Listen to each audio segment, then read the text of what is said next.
Parunāsim par likumiem, bet pirms tu tālāk tiešām būtiskiem likumiem un tiem grozījumiem. No 1. jūlija stājas spēkā grozījumi dzīvnieku aizsardzības likumā. Un kas tad tur ir? Vairāk par to mums zina pastāstīt Laura. Pavairotājiem jāņem vērā, ka katrs metiens, kas drīkst būt tikai viens gadā, būs jāreģistrē pārtikas veterinārā dienesta mājaslapā. Tu iziesiet saitīt, tur ķeksīts jāatzīmē, kucēni gaidāmi, viss kārtībā. Kā arī sludinājumā jānorāda visi sīki smalki par vecumu, par sugas īpatnībām. Tas arī būs jādod līdzi rakstiskā veidā. Šis fakts arī dzīvnieku jaunajam īpašniekam. Tā kā suni drīkst pārdot sākot no 2 mēnešu vecuma, jaunais saimnieks drīkst iegādāties no 2 mēnešu vecuma, kaķiem tas ir 3 mēnešu vecums, kad drīkst atsavināt. Diemžēl mūsdienās ir ārkārtīgi sarosījušies pavairotāji, kas atdod dzīvnieku jau 1,5 un pat mēneša vecumā. Uzreiz, jā, būtībā, jā. Kā dzīvniekam vēl jāēda mātes piens. Tā vairs nedrīkstēs. Tā vairs nedrīkstēs, un tas tiks uzraudzīts ar PVD starpniecību. Tagad būs jānodod ar visiem papīriem, ar potēm un rakstiskā veidā. Sīki smalki aprakstam par sunīti, suņa specifiku, uzturēšanu. Pārtikas veterinārais dienests arī organizēs apmācības, kam būs obligāti jābūt vismaz vienam pavairotājam. Būs jābūt certificētam ar pierādām papīru, ka ir nokārtojis apmācības un drīkst pavairot dzīvnieku. Jā. Vai ir kaut kas par patversmēm un dzīvnieku viesnīcām likumā?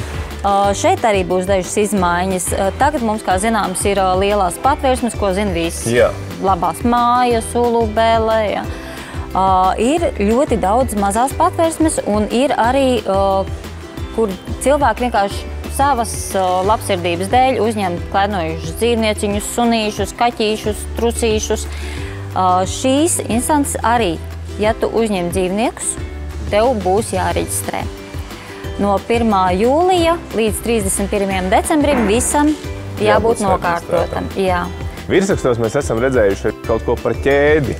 Arī tas ir šajā likumā, vai ne? Tas attiec uz suņiem.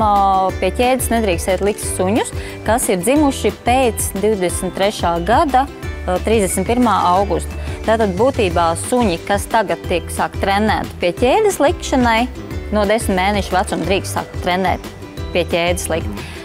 Aizmirstiet, nedrīkst vairs. Ar 1. janvāri nākamā gada tiks pārbaudīti šie fakti. Un, ja suns ir agrāk dzimis, viss kārtībā. Ja suns ir no pagājušā septembra dzimis, viss nedrīkstēs.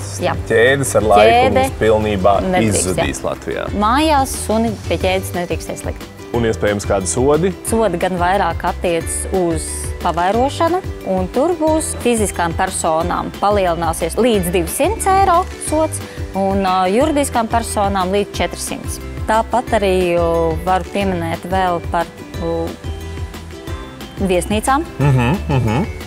Tā saucamās suņu viesnīcas ir, kas ir lielās oficiālās, un ir, kā, piemēram, tur man dod zigi uz katru mēnesi uz dažām dienām. Jā. Tas sauc sistemātiska viesnīca. Sistemātiski pieskatu tavu sunīti.